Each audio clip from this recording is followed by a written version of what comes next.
Hi guys! Welcome to my channel, and today, try natin na i-review itong Atram na earning website. So, dito po ay isa po siyang investment, okay?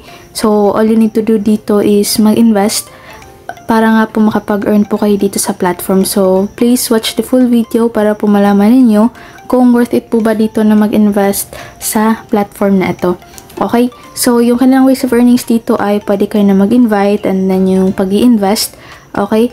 So, dito sa treasure box, meron din sila ditong key doon sa kanilang Telegram channel. So, pwede kayo na mag-join para makakuha kayo dito ng bonus kapag meron nga po kayong key na natanggap doon sa or galing sa kanilang Telegram channel. And sa team, dito ay pwede kayo na mag-invite ng friends at malaki rin yung percentage or commission na makukuha ninyo dito each level. So, ayan, makikita nyo dyan.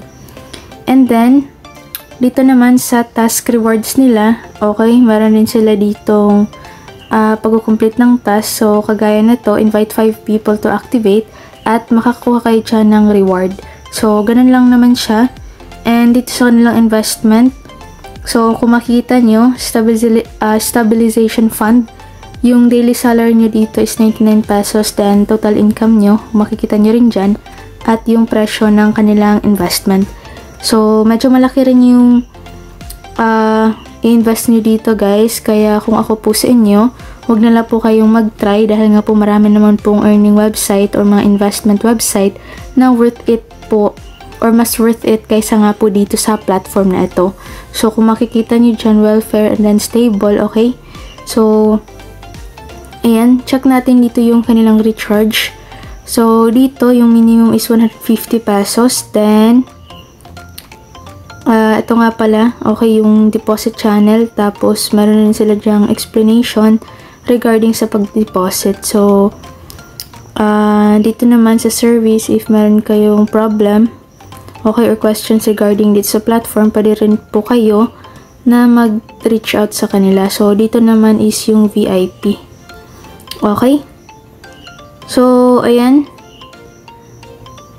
Dito po is makikita nyo rin yung kanilang services and yung business. So, yung balance ko dito is 600 pesos. So, as of now ay hindi pa po ako dito pwedeng makapag-withdraw dahil nga po yung kanilang withdrawal time. Okay, makikita nyo dito yung withdrawal time and lagpas na nga po ako. So, bukas, itlatry ko po na mag-withdraw at i-update ko na lang kayo. Pero, kung ako nga po sa inyo, so medyo matagal na rin itong website guys. Kaya, for sure, next week is hindi na nga po ito magpo-process ng payout sa mga users dahil nga po marami po sa mga ganitong platform is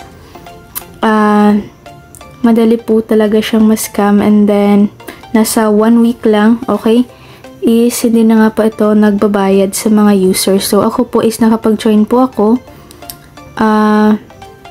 ng mas maaga. So mas okay na kapag kaka-release pa lang nitong platform, ng mga ganitong platform, is mag-join kayo dahil nga po mas mataas rin yung chance ninyo na makapag-payout rin ng mas maaga and ma-process siya. Okay, so unlike na mag-join kayo, so like 5 days, so kaka-release pa lang na tong platform, okay? So medyo kailanganin na nga po dito yung pag-join nyo dito. Okay, so kung ako po sa inyo, as of this moment, huwag na lang po kayong mag-invest. Kung may mga nakikita po kayong videos regarding dito, so huwag na lang po kayong mag-invest, okay? Pero itatry ko pa rin dito na mag-withdraw guys. Then, yung withdrawal amount nga pala dito is 100 pesos. Then, transaction password and then bank card. Okay, babayad rin kayo dyan ng inyong GCash number.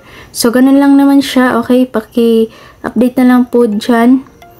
Or paki-join na lang po kayo sa ating community para nga po maging updated kayo. And kung ako nga po sa inyo, maghanap lang po kayo ng mga legit and trusted po talaga na platform. So, ito pong video na ito ay review lang rin regarding nga po dito sa platform. And kung may nakita nga po kayong videos or mga nagre-review na ito nga pong website na ito, so mas mabuti na mag-research lang rin po kayo if gusto niyo po talaga na mag-join sa mga ganitong platform. And kilalanin niyo po talaga dito yung mga team nila. Tapos, kung hanggang kailan nga po magtatagal itong platform na ito. Okay, so research lang po kayo and invest what you can afford to lose. So, God bless po and happy earnings.